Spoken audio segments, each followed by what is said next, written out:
Victoria's face had been frozen for 2 years since the divorce, a mask of ice her executive team feared, until Daniel cracked a simple dad joke about spreadsheets while fixing her office printer. Her assistant dropped her coffee. But Daniel wasn't just a maintenance worker with a 6-year-old daughter. He was a former Harvard professor who'd walked away from everything, and Victoria's smile had just reminded him why life was worth rebuilding. Before continuing the story, please subscribe. I need to reach 1,000 subscribers to be able to bring you stories like this every day. For you, it's just a click. But for me, it means a lot. Victoria Chen stood at the window of her corner office on the 43rd floor, her silhouette sharp against the winter light that streamed through the glass. And below her the city moved like a living thing, tiny people scurrying through their lives while she watched from above. Untouchable and untouched. The office around her was a monument to success, all clean lines and expensive art. But there was something missing, something vital that no amount of money could purchase. There were no photographs on her desk, no personal touches, nothing that spoke of a life beyond these walls. At 38 years old, Victoria had built Chen Technologies from nothing, had clawed her way to the top of the cybersecurity world, had created an $800 million empire with her own brilliant mind and relentless determination. But the victory felt hollow, tasted like ash in her mouth. 2 years had passed since the divorce, 2 years since Richard Sterling had walked out of her life and tried to take everything with him, claiming in court that he had been the real genius behind her company, that she was nothing without him. She had won that battle, had crushed him in court with documents and testimony and undeniable proof of her own brilliance. But the win had cost her something she could not name, something that had frozen inside her chest and never thawed. Her executive team whispered about her when they thought she could not hear, called her the Ice Queen, spoke her name with fear and respect in equal measure. She worked 16 hours a day, never took time off, never showed weakness, never smiled.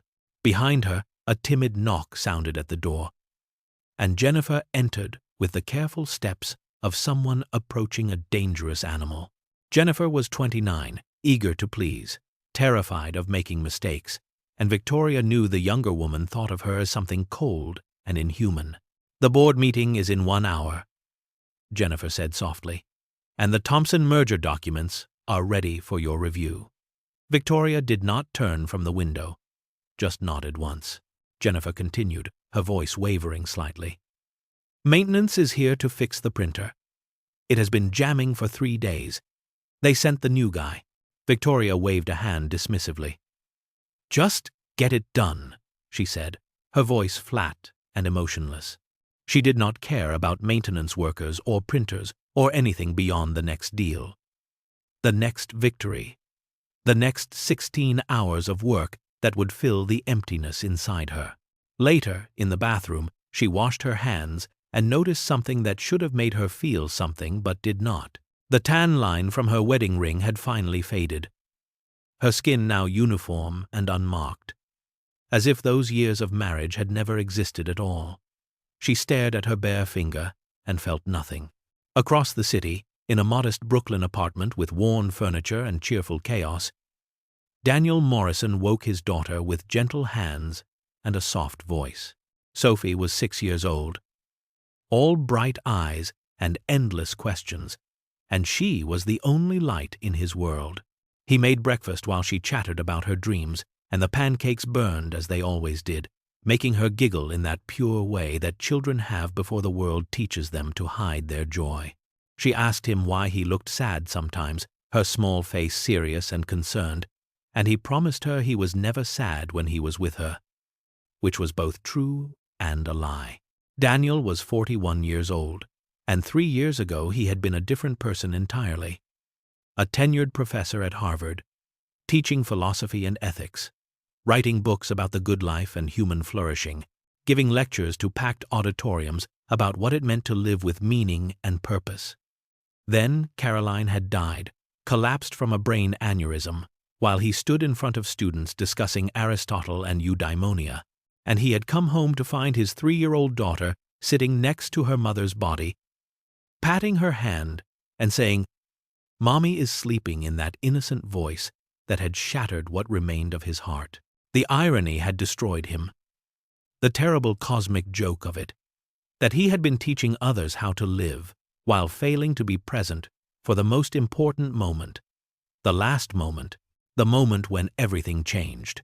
He had quit mid-semester, walked away from tenure and book deals and speaking engagements, erased Professor Morrison from existence, and became just Daniel, a maintenance worker who fixed broken things, because broken things were simple, concrete, solvable in ways that broken hearts were not. He moved to New York where nobody knew him, took a job that required only his hands and not his mind, lived in this small apartment with Sophie, and barely made ends meet. Even though he had substantial savings, he refused to touch because he felt he did not deserve comfort, did not deserve ease, deserved only the hard simplicity of physical labor and the sacred duty of being present for his daughter. The other maintenance workers thought he was strange, too educated, too many big words slipping out when he forgot to hide himself. He still wore his wedding ring, but on a chain under his shirt, close to his heart. A secret weight he carried. Before he dropped Sophie at school that morning, she grabbed his hand and studied the marker stain from yesterday. "Promise me you will smile today, Daddy," she said with the seriousness only children can manage. A real smile. He promised, though he did not believe he could keep that promise. She drew a smiley face on his hand with her marker, her tongue poking out in concentration, then kissed his cheek and ran into the school building, her backpack bouncing. At work, his supervisor Carl handed him the job sheet with a warning in his eyes. "Floor 43, Carl said. "Executive Suite. Chen Technologies. The CEO is a dragon. Get in, fix it, get out, and do not talk to her." Daniel entered the office with his toolbox, and the first thing he noticed was the cold. Not the temperature, but the atmosphere, as if all warmth had been sucked from the space. Victoria sat at her desk, did not look up, just pointed at the printer with one manicured finger. "It jams every third page," she said in a voice devoid of inflection. "Fix it quickly." He knelt beside the machine, opened it with practiced movements, found the problem easily. A faulty sensor, nothing complex. As he worked, the office was silent except for the clicking of her keyboard, a mechanical rhythm that felt lonely somehow. He glanced up and saw her reflection in the window glass, saw that she was staring at her computer screen but not seeing it.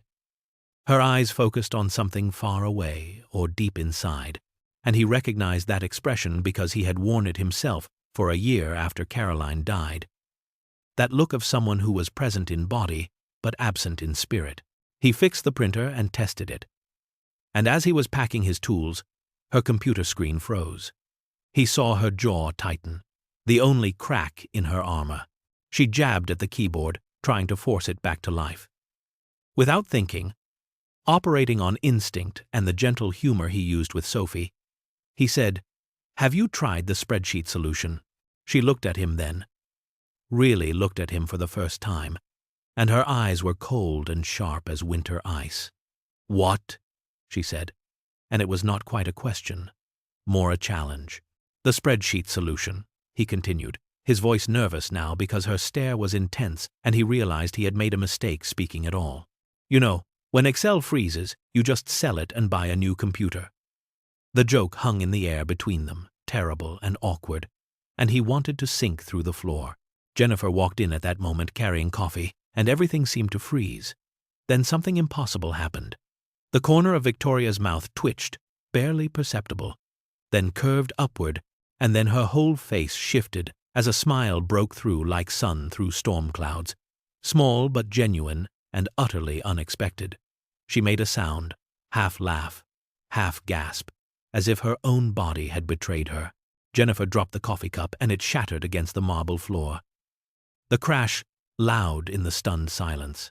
Victoria's hand flew to her mouth, covering the smile as if it were something shameful, something that needed to be hidden away. Daniel stood frozen, his toolbox forgotten, staring at her in wonder and confusion. The smile vanished as quickly as it had appeared. But her eyes were different now, vulnerable and confused and almost frightened, as if she had just discovered she was capable of feeling after all. Victoria turned abruptly to the window, her shoulders rigid.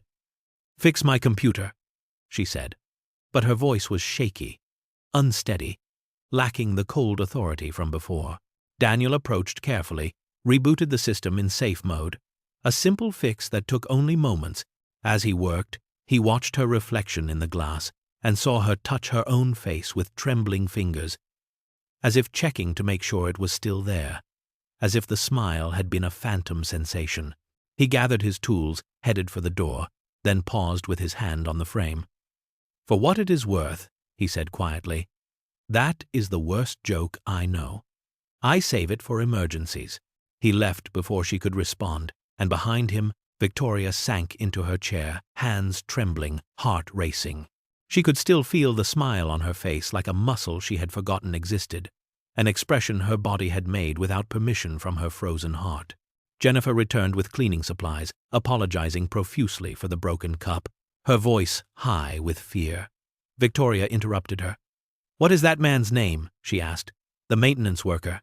Jennifer blinked. Surprised. "Daniel Morrison, I think." Victoria nodded slowly, turned back to her computer screen, but she could not focus on the work in front of her.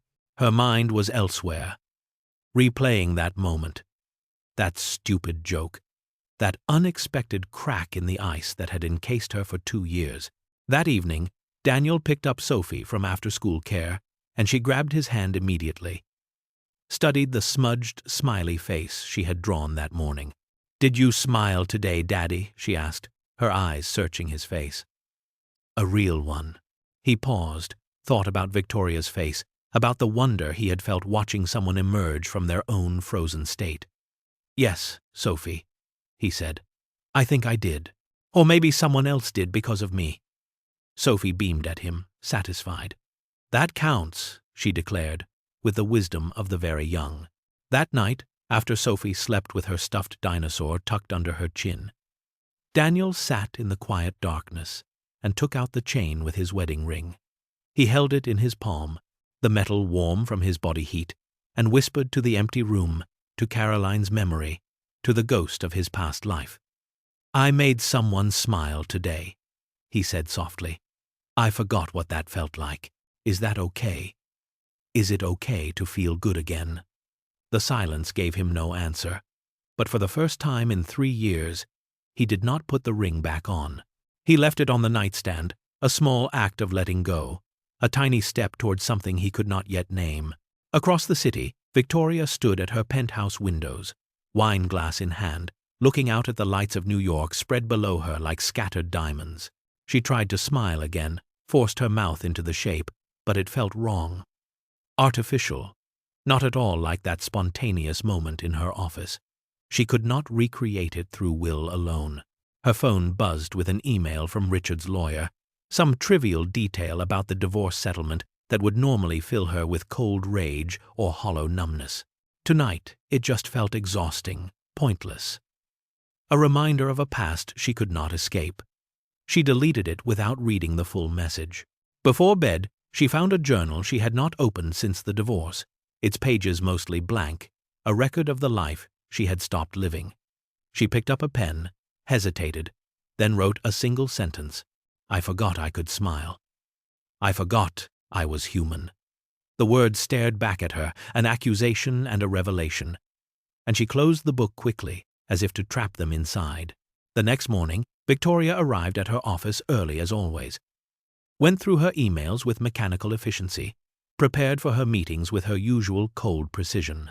But something had shifted. Some tiny gear had turned inside her chest. She called Jennifer into her office. "Call maintenance," she said, keeping her voice neutral. "The printer is making a noise. Send the same technician as yesterday." Jennifer looked confused, glanced at the printer, which sat silent and functional. "Miss Chen, the printer seems fine." Victoria did not look up from her tablet. "Just call them," she said, and even she could hear the difference in her voice, something almost warm beneath the ice, a current of something alive moving deep below the frozen surface. Jennifer nodded and left, and Victoria turned to her window, waiting.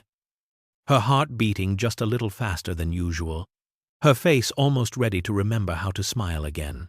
Daniel arrived at Victoria's office the next morning with his toolbox.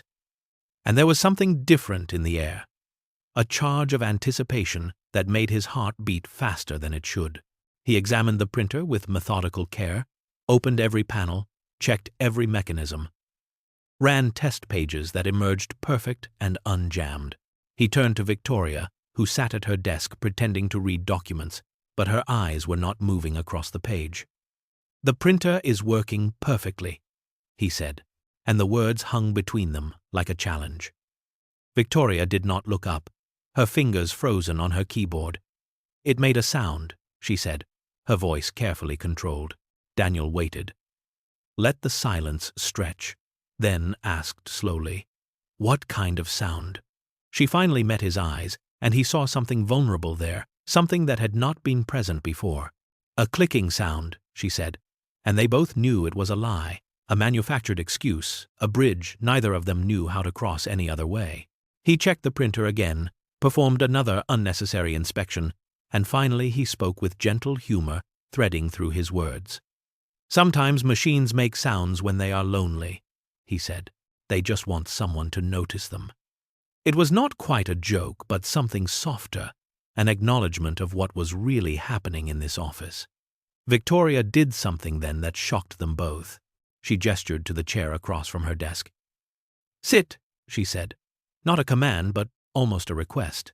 Through the glass wall, Jennifer nearly dropped her tablet, her mouth falling open as she watched the Ice Queen invite a maintenance worker to sit in the sacred space of her office.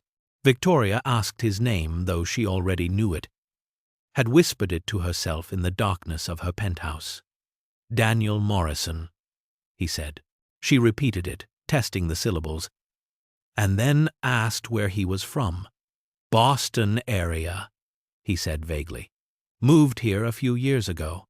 She asked about family, and he mentioned Sophie, his daughter, and Victoria's face softened in a way that Jennifer had never seen. Something almost maternal flickering across her features. "How old?" Victoria asked. 6, Daniel replied. Victoria nodded, and her voice was distant when she spoke. "That is a good age. They still believe in everything." Daniel looked at her sharply because there was grief hidden in those words, loss buried beneath the professional veneer. He took a risk, leaned forward slightly. "Do you have children?" he asked. Victoria's walls slammed back into place, her spine straightening, her face going cold. "No," she said flatly. Then, after a silence that stretched like broken glass, quieter, almost inaudible, "I wanted them once." The admission shocked them both. This crack in her armor, this glimpse of the woman she had been before, everything froze. Daniel nodded slowly, understanding more than she knew. "The things we want and the things we get are rarely the same," he said, and his voice carried the weight of his own losses. Victoria looked at him directly now, really looked, and her eyes were analytical, searching. Daniel's jaw tightened, and he deflected with the skill of someone who had been hiding for years. "I sound like a father who tells too many dad jokes," he said. And it was gentle, but also a wall, a boundary he was not ready to cross. Victoria almost smiled, but caught herself, pressed her lips together. Before Daniel left, Victoria surprised herself by asking, "Do you know any other terrible jokes?" Daniel thought for a moment, then said, "Why did the spreadsheet go to therapy?" Victoria waited, and despite herself, she was curious. "It had too many issues," Daniel said. Her lip twitched, not quite a smile, but close, a tremor of something real. "That is terrible," she said, but her voice was lighter than it had been. "I know," Daniel replied. "That is the point." As he gathered his tools, Victoria called after him. "Morrison," she said, and he turned. "Thank you," she said. And neither of them knew exactly what she was thanking him for, but he nodded and left. And Victoria sat at her desk feeling something warm and dangerous blooming in her chest. Over the next 2 weeks, Victoria called maintenance 7 times, and each call was a small fiction. A tiny lie that brought Daniel back to her office. A loose drawer handle that was perfectly fine. A flickering light that shone steady and bright. a paper tray that moved with ease. Carl, Daniel's supervisor, was bewildered but did not argue because the executive floor did not get questioned. Each time Daniel came, they talked a little more, shared a little more. Two damaged people circling each other like wounded birds learning to fly again. On the third visit, Victoria asked what Sophie liked, and Daniel's face transformed as he talked about his daughter's obsession with dinosaurs. How she could name every species, how she insisted on accuracy in her picture books. Victoria listened with genuine engagement. And she mentioned that she had loved science as a child, had dreamed of being a marine biologist before business took over her life. On the fourth visit, Daniel asked what Victoria did, pretending ignorance, and she explained cybersecurity in simple terms. And for 30 seconds she became animated, her hands moving as she described the elegant architecture of protection systems, before she caught herself and went cold again, retreating behind her walls. On the fifth visit, it was raining, and Daniel arrived soaked through because he had forgotten his umbrella in the chaos of dropping Sophie at school. Victoria, acting on instinct before thought could stop her, offered him a towel from her private bathroom, and he stood stunned by the gesture, while she looked equally surprised at her own compassion. On the sixth visit, Daniel brought something precious. A drawing Sophie had made that showed stick figures at work, one labeled Daddy with a toolbox, one labeled Sad Lady with a computer. Victoria stared at it, her hands trembling slightly as she held the paper. "She thinks I am sad," Victoria said, and it was half question, half realization. Daniel's voice was gentle. "Kids see things adults hide," he said. On the seventh visit, Victoria asked the question that had been building. "Why did you become a maintenance worker?" And Daniel deflected with another joke. But this time, Victoria did not laugh. "You are too smart for this job," she said, her voice intense. "You use words like existential and paradigm. Why are you here?" Daniel went quiet, and when he spoke his voice was raw. "Because I needed to be someone different," he said. And Victoria understood that more than he could possibly know. The office began to notice the changes, small shifts in the glacier that had been their CEO. Jennifer reported to other executives in hushed whispers that the Ice Queen was changing, that she smiled sometimes, barely, but it was there, that she had taken a 15-minute break to drink coffee by the window, that her emails were less cutting. The staff was wary, waiting for the ice to return, for the other shoe to drop. Daniel's life was changing too. Sophie noticed that Daddy was different, lighter somehow, humming songs while he made breakfast, smiling at nothing. She asked if he had made more people smile, and he nodded. She asked if it was the same person, and he said yes. She asked if the person was a friend. And Daniel did not know how to answer that question, because he did not know what Victoria was to him. Only that she had become important in a way that terrified him. At night, after Sophie slept, he found himself thinking about Victoria, about the sadness in her eyes, about the way she seemed trapped in a life of her own making, and he felt guilty about it, but also alive in a way he had not felt since Caroline died. He researched her, feeling like a spy, feeling like a traitor to the fragile trust they were building, but he needed to understand. He read about Chen Technologies, about her brilliant rise, about Richard Sterling and the vicious divorce, about the court battle where her ex-husband tried to steal her company by claiming he was the real genius behind it. He understood now why she was frozen, why she had built walls so high that no one could reach her. Victoria did what she did best when faced with a mystery. She investigated. She had her head of HR pull Daniel Morrison's employment file, and what she found was almost nothing. A ghost of a person. Previous employment listed as education sector with no details. References that were minimal. An address in Boston that he had left 8 months ago. It was as if he had deliberately erased himself, had chosen to become invisible. She searched online, typed Daniel Morrison into search engines, and found hundreds of men with that name, none of them matching the quiet maintenance worker who told terrible jokes. Then, driven by academic curiosity or perhaps something deeper, she tried Daniel Morrison Harvard. and the results that flooded her screen made her breath catch in her throat.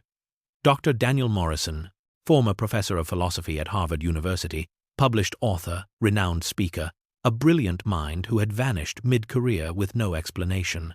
She found articles about his sudden resignation 3 years ago, found student testimonials calling him the best teacher they ever had, found photos of him at conferences, wearing expensive suits and looking vibrant and alive, and nothing like the man who fixed her printer. She found interviews where he discussed his wife Caroline, a pediatric nurse, and their young daughter Sophie. And he spoke about finding meaning in everyday moments, in small kindnesses, in being fully present. Victoria stayed late in her dark office, reading everything she could find, piecing together the puzzle. She found Caroline Morrison's death notice from 3 years ago. Loving wife and mother, sudden passing at age 37. And the timeline clicked into place with terrible clarity. Daniel had lost his wife, had lost himself, had walked away from everything that defined him. Victoria sat in the darkness and cried for the first time in 2 years, not just for Daniel, but for herself. For both of them, 2 people who had lost their lives while still breathing, still moving through the world like ghosts of who they used to be. The next day, Victoria called maintenance for the 8th time. But when Daniel arrived, he sensed immediately that something had changed. Victoria stood at her window, her back to him, her shoulders rigid with tension. "You do not need to fix anything, do you?" he asked quietly. She turned, and her eyes were red, raw from crying. "Why did you lie to me?" she asked. And her voice was not angry but hurt. Daniel's stomach dropped, ice flooding his veins. "About what?" he asked, though he knew.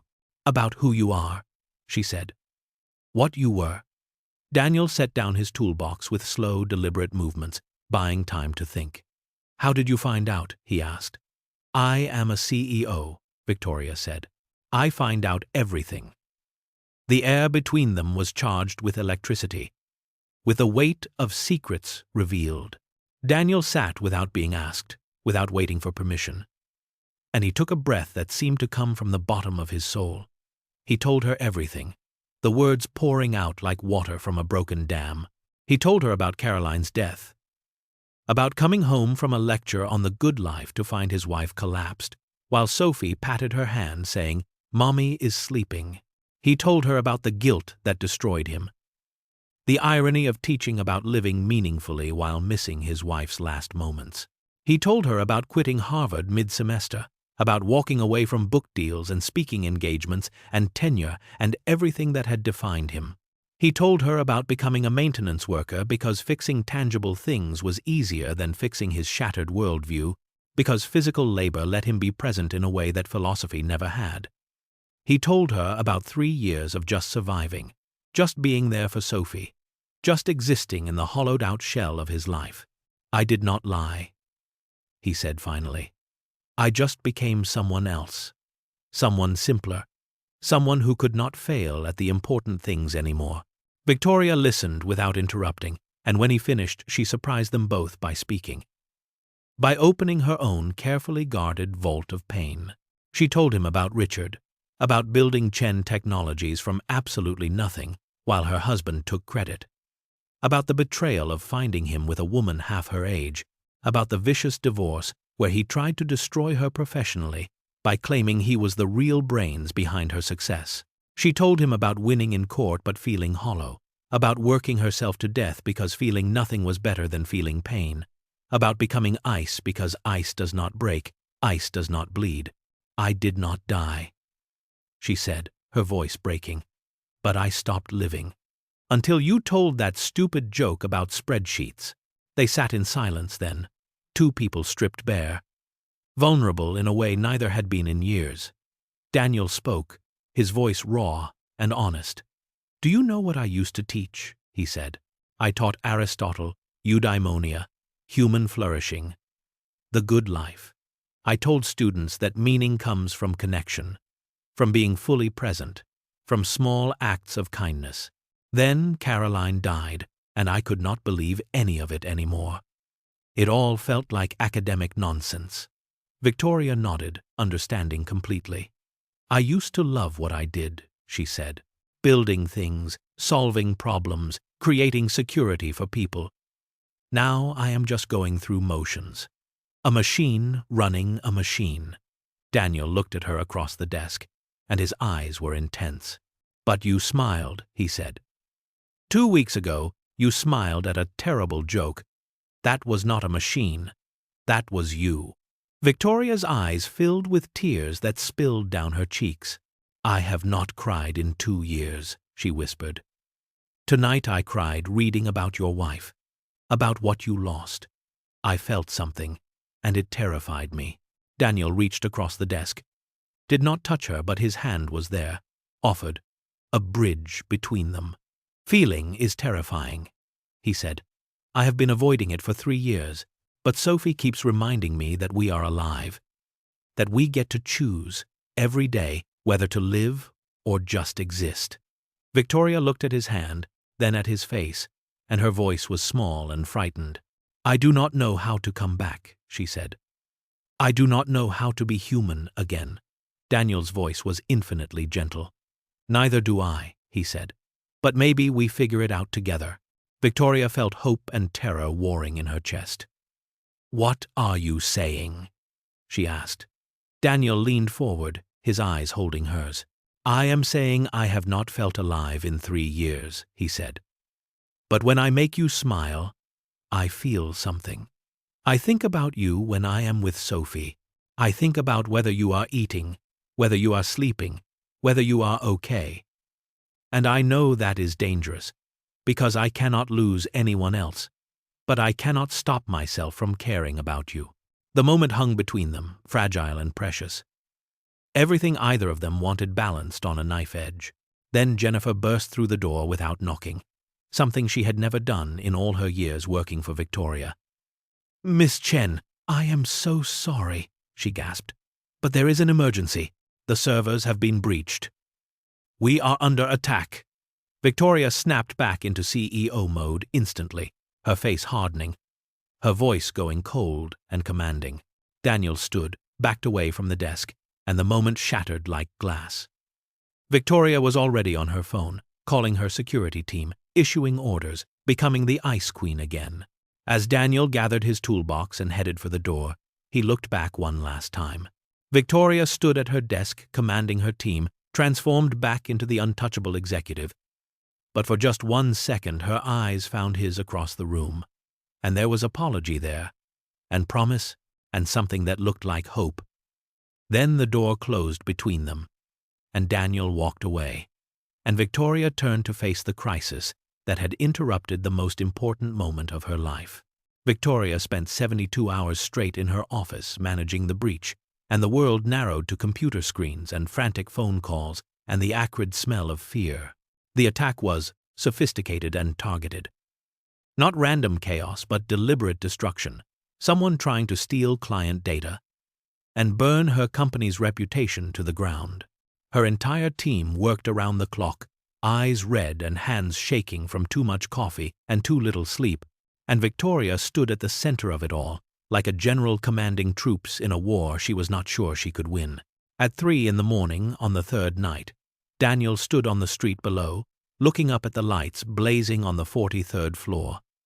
Unable to sleep because he knew she was up there fighting alone. They had exchanged phone numbers during their last conversation before the crisis erupted. And he sent a text that felt inadequate but necessary. "Are you okay?" he wrote, and the phone stayed silent for hours until finally a response came through. "No," she wrote back, "but I have to be."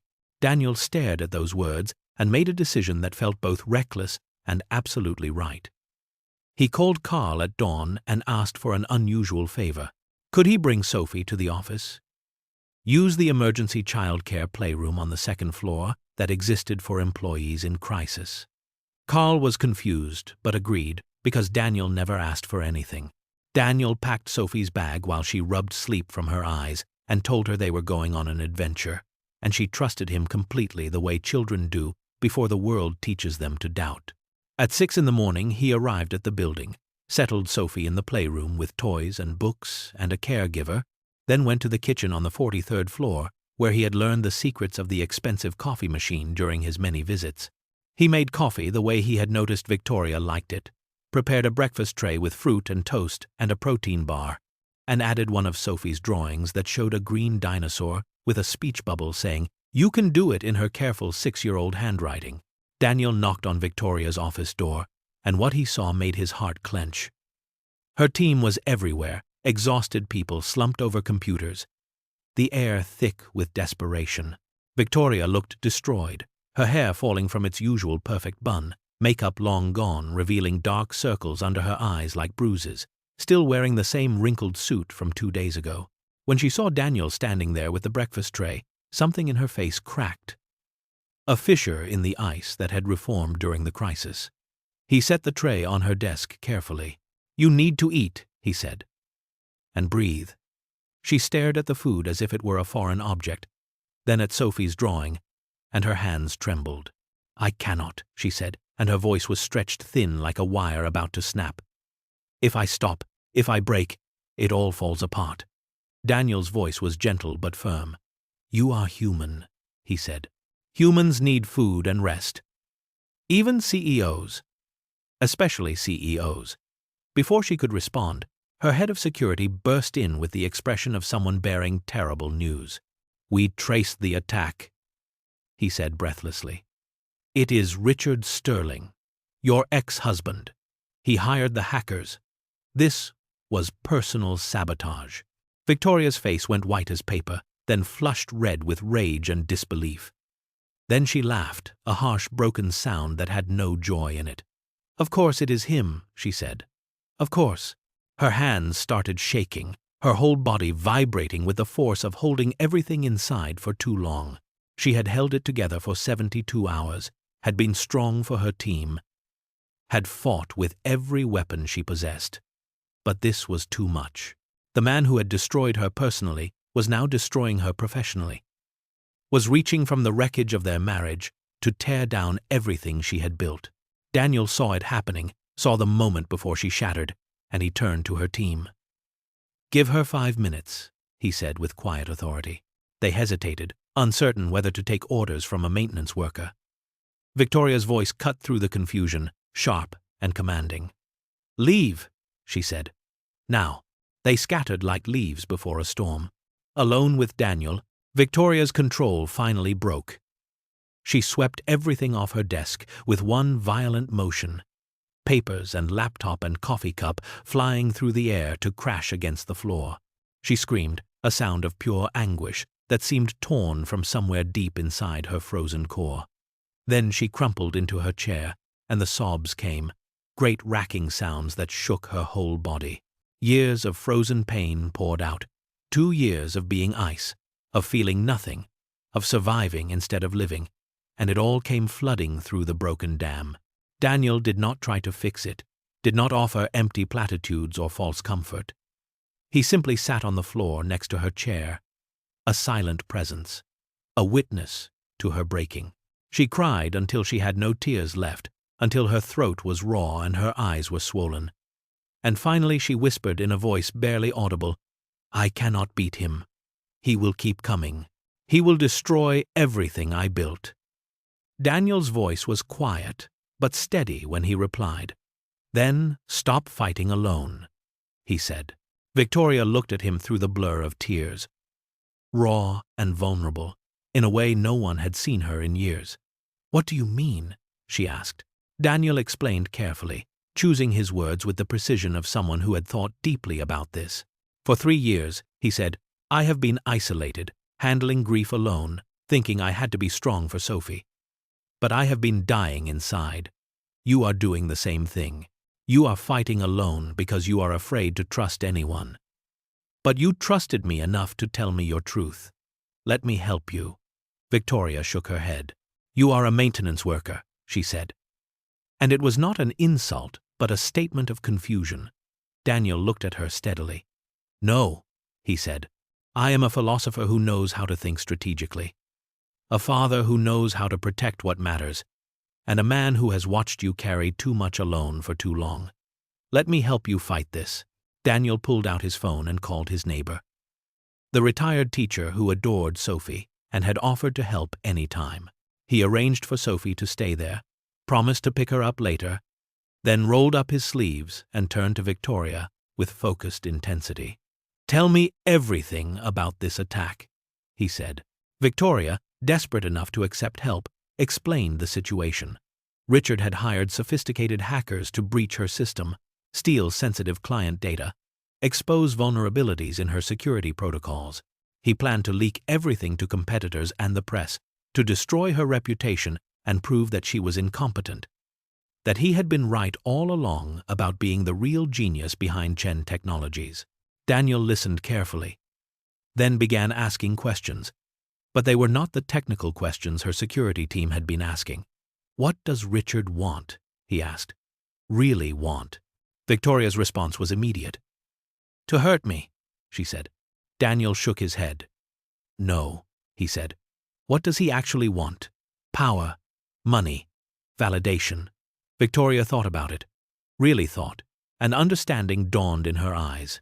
"He wants to prove he was the real genius," she said slowly. "That I am nothing without him, that he deserves the credit." Daniel nodded. "Then we do not fight the attack," he said. "We expose his need for validation as the weakness it is." He began outlining a strategy, and Victoria listened with growing comprehension. Instead of hiding the breach and trying to contain the damage quietly, they would go public immediately. Victoria would announce that her company had been the target of a coordinated cyber attack by her ex-husband, a man so threatened by her success that he hired criminals to destroy her. They would provide evidence. Her security team had already traced the attack back to accounts Richard controlled. They would frame it not as a company weakness, but as a story about resilience, about a vindictive man trying to tear down a woman's success, about integrity versus petty revenge. Victoria called her executive team back in, and when she presented the strategy, their faces showed horror. Going public with a breach could destroy client trust, could make them look vulnerable, could tank their stock price. But Victoria was energized now, seeing the path forward with clarity. "We are not hiding weakness," she said, her voice strong again. "We are showcasing strength. We caught the breach, we stopped it, and we are exposing the attacker. We control the narrative." She announced a press conference for that afternoon, and her team scrambled to prepare. Daniel stayed by her side, helping craft the message, and he was brilliant at it. Years of teaching rhetoric and ethics showed through every suggestion he made, every turn of phrase he proposed. Victoria watched him work and saw not the maintenance worker but the Harvard professor, and she understood why his students had called him the best teacher they ever had. That afternoon, Victoria stood before a room full of cameras and reporters, showered and dressed in a fresh suit, but deliberately showing her exhaustion. The dark circles under her eyes visible, her face drawn from 3 days without sleep.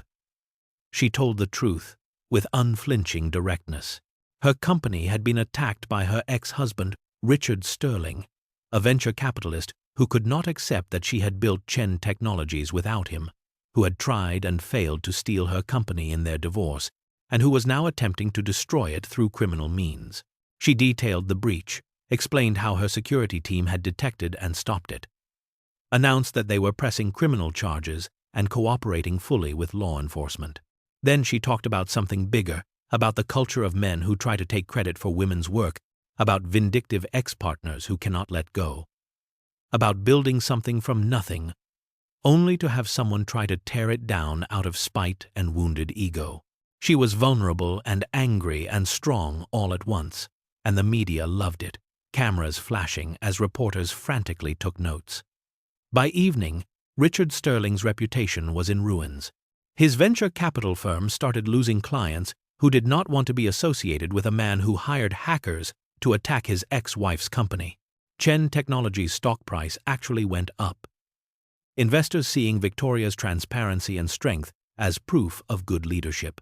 By nightfall, Victoria was being called a hero for women in tech, a symbol of resilience and honesty.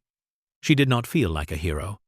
She felt exhausted, but she also felt alive in a way she had not felt in 2 years. Victoria's team wanted to celebrate, wanted to take her out for drinks and congratulations, but she declined gently and sent them home to rest. Alone in her office, she looked for Daniel, but he was gone, had returned to his regular maintenance duties. She found him in the basement of the building, up on a ladder replacing fluorescent bulbs in the industrial lighting fixtures. When she appeared in the doorway, he nearly fell off the ladder. Startled, "You did it," he said as he climbed down carefully.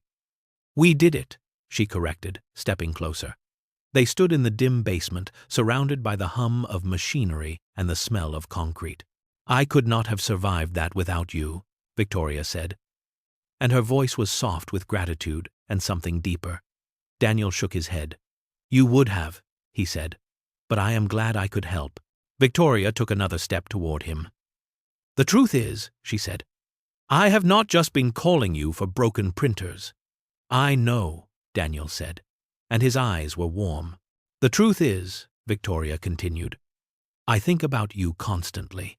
When I am in meetings, when I am falling asleep, when I wake up, and it terrifies me because I swore I would never let anyone close again." Daniel's voice was equally soft. "I am terrified too," he said. "I swore I would never feel this way again, that it would be betraying Caroline. But Sophie asked me yesterday if I was happy, and I realized I am. Because of you." Victoria smiled through sudden tears. "Your 6-year-old is wiser than both of us," she said. Daniel laughed. "Always has been," he agreed. "So what do we do?" Victoria asked, trembling with hope and fear in equal measure. "We try," Daniel said. "We fail. We try again. We let ourselves be human." Victoria kissed him then, and it was tender and cautious and full of hope and fear and the promise of beginning again. 6 months later, Victoria's life looked completely different. She worked reasonable hours, left the office by 6 most days, took weekends off to spend with Daniel and Sophie. The Ice Queen was gone, melted away, replaced by someone warmer and more human. Her employees were more productive than ever because fear was a terrible motivator and trust was so much better. Chen Technologies was thriving, growing in ways that felt sustainable rather than desperate. Richard Sterling had faced criminal charges, paid enormous fines, and faded into obscurity. Daniel had made a choice too. He returned to teaching, but in a different way. Taking night classes at a community college, where he taught philosophy and ethics to working adults. People who needed meaning, who were searching, who were broken, and trying to rebuild. He kept the maintenance job part-time because he genuinely loved the simplicity of fixing tangible things with his hands. Sophie was delighted that Daddy was teaching again, sometimes sat in on his classes drawing pictures while he lectured about Aristotle and human flourishing. Sophie and Victoria had become close in a way that surprised and delighted them both. Victoria picked her up from school sometimes, took her to science museums where they looked at marine life exhibits, helped with homework at the kitchen table. One day Sophie asked with characteristic directness if Victoria was Daddy's girlfriend. Victoria, nervous, said she supposed she was. "Would that be okay?" she asked. Sophie considered this seriously. "Only if you promise to keep making him smile," she said. "He smiles, real smiles now." Victoria promised with her whole heart. Daniel proposed something neither of them had expected to be ready for. Not marriage, that still felt too soon, but moving in together. He had been apartment hunting, found a brownstone in Brooklyn halfway between his community college and Victoria's office, with good schools nearby for Sophie.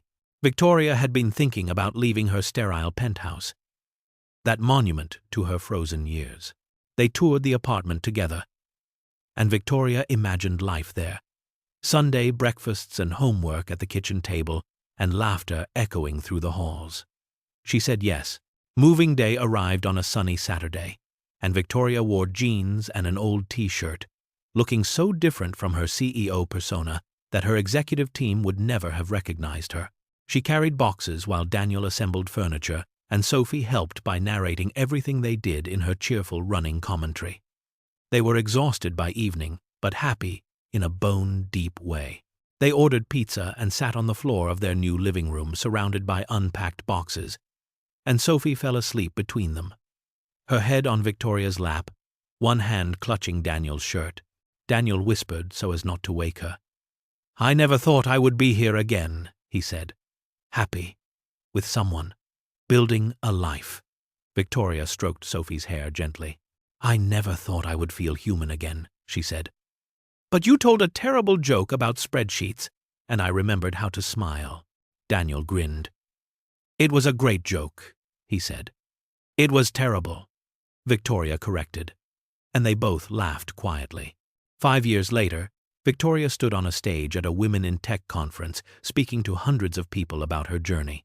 She told her story with honesty and vulnerability, about becoming frozen after her divorce, about a maintenance worker who was really a philosopher, about learning that strength includes vulnerability and ice protects nothing.